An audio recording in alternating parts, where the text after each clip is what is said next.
ഇത് ചേട്ടനെ കാണണം ആഗ്രഹിച്ച കഥാപാത്രത്തിൽ കാണാൻ സാധിച്ചു എന്ന് പറയാം. പക്ഷെ ഒരു ഭാഗത്ത് പറയുണ്ടായി, അതായത് ഇപ്പം അത്ര വർക്കായില്ല എന്ന് പറയുണ്ടായി. റിവ്യൂസോ നെഗറ്റീവ്സോ പേടിക്കുന്നുണ്ടോ?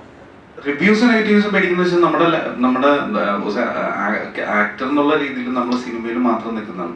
അപ്പൊ സിനിമയുടെ അകത്തു നിന്നുള്ള കമന്റ്സ് ആണ് എൻ്റെ ഏറ്റവും വലിയ എന്താ പറയാ ഇത്. അപ്പൊ നമ്മളെപ്പോഴും ഒരു സിനിമ പോലും മോശമായി ഉള്ള ഒരു റിസൾട്ട് വരാൻ വേണ്ടി നമ്മൾ ആഗ്രഹിക്കുന്നില്ല. അപ്പോൾ അതിനൊരു റിവ്യൂ നെഗറ്റീവ് വരിക എന്ന് പറഞ്ഞു കഴിഞ്ഞാൽ അതിനോടൊരു ടെൻഷൻ ഉണ്ട്. പക്ഷെ എന്നെ സംബന്ധിച്ചിടത്തോളം ജഡ്ജ്മെന്റ് എന്ന് വെച്ചാൽ എൻ്റെ ഒരു ധാരണകൾക്കും ഒരു പ്രശ്നം ഉണ്ടാവാതിരുന്നാൽ മതി. വെച്ച് കഴിഞ്ഞാൽ എനിക്കൊരു ധാരണ ഉണ്ടല്ലോ, ഇത് വർക്കല്ല, ഇത് വർക്കാവും.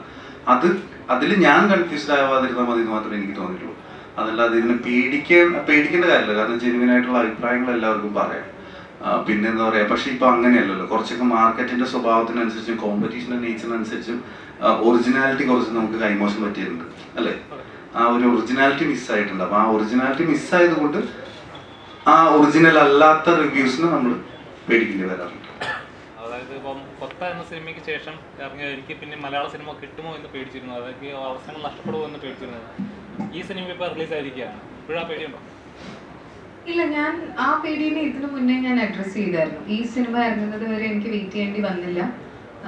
അത് ഒരു സമയത്ത് ഉണ്ടാവുന്ന ട്രോളിങ്ങിൽ നിന്നും അല്ലെങ്കിൽ അഭിനയിക്കാൻ അറിയില്ല എന്ന് പറയുന്നതിൽ നിന്നും ഒക്കെ ഒരു മാനുഷികമായിട്ടൊരു ഫീലിംഗ് ആണ്. ഈശ്വര, ഇനി ഇത് കാരണം എൻ്റെ ലൈവ്ലിഹുഡ് അല്ലെങ്കിൽ ഞാൻ ഒരുപാട് ആഗ്രഹിക്കുന്ന ഒന്ന് എനിക്ക് നഷ്ടമാകുമോ എന്നുള്ളത്.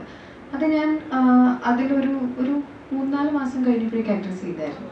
അത് ഈ സിനിമയുടെ ഷൂട്ടൊക്കെ ചെയ്യുമ്പോൾ അങ്ങനത്തെ ടെൻഷനാണ്. വേറെ ഒരു ചോയ്സ് ഞങ്ങൾ എടുത്തിട്ടില്ല.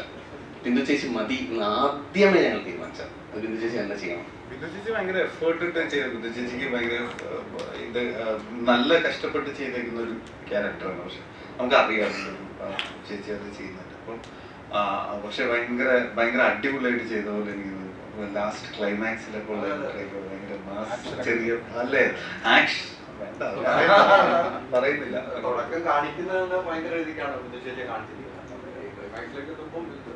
വലിയ ഒരു പെർഫോമൻസ് ആണ് കാഴ്ചവെച്ചിരിക്കുന്നത്.